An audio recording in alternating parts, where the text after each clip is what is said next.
नमस्कार। आज की कालांश में अपन काव्य कौमुदी के अंदर जो गद्य भाग है उसका पंचतंत्र पढ़ेंगे। देखिए, अस्मिन् पुस्तके नवपाठात् प्रारभ्य दशोदश पाठम यावत् पंचपाठः पंचतंत्रादेव समुद्रिता सन्ति। पंचतंत्रम एक कथा संग्रहो अस्ति। पशुकथानाम् एष कथा संग्रहो अतीव लोकप्रियो वर्तते। एतत् कथा साहित्यं रोचकं मधुरतरं सरलतरं भावात्मकम् उपदेशात्मकमश्च अस्ति।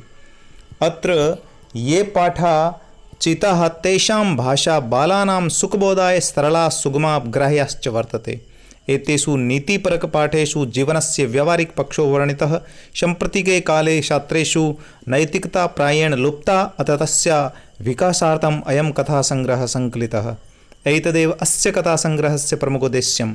वर्तमानशासनशिक्षाप्रणाल्यां शिक्षाविद चिन्तितवन्तः यत् पाठ्यवस्तु छात्राणां स्तरानुरूपं रुचिकरं सरलम् उपयोगिश्च स्यात्। इदं सर्वम् आधृत्य कर्तव्य उपदेशात्मका रुचिकरा सरला पदे पदेश्च सुभाषितैः युताः कथा अत्र प्रस्तुता सन्ति।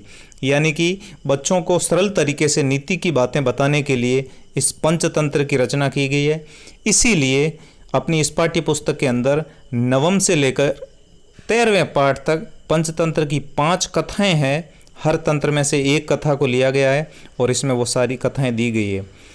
पंचतंत्र की भाषा बहुत ही सरल है, इसलिए ये बच्चों को समझने के लिए बहुत ही ज़रूरी है। आजकल कह रहे हैं कि वर्तमान शिक्षा प्रणाली के अंदर जो छात्रों का स्तर है उसके अनुसार पढ़ाया जा रहा है, इसलिए ये कथाएं दी गई है। अच्छा, आगे चलते हैं। कथा मुख के अंदर क्या लिखा है कि मित्र भेदस्य प्रधान कथायां प्राक अमरशक्ति जड़बुद्धीनां पुत्राणाम आख्यानम अस्ति। कोई अमरशक्ति नाम के राजा था, उनके जो जड़बुद्धि पुत्र थे उनके बारे में यह आख्यान है।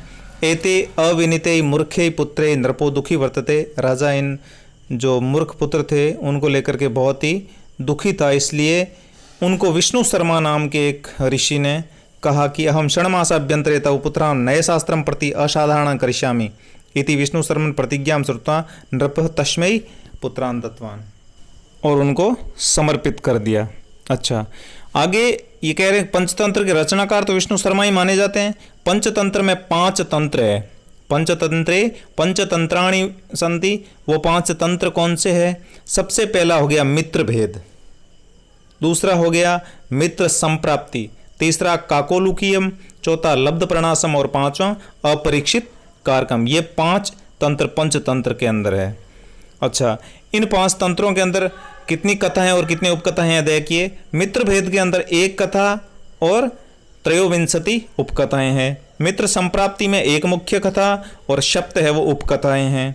काकोलुकीयम के अंदर 1 मुख्य कथा और सप्त 10 है जो उपकथाएं हैं। लब्ध प्रणास में 1 मुख्य कथा और 11 एकादश है जो उपकथाएं है।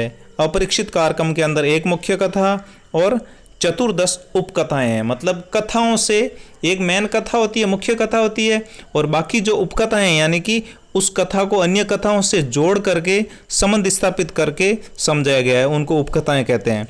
तो ये होगी उपकथाएं। अब आगे अपन लेते हैं सबसे पहली कथा कौन सी है उसके बारे में। ठीक है।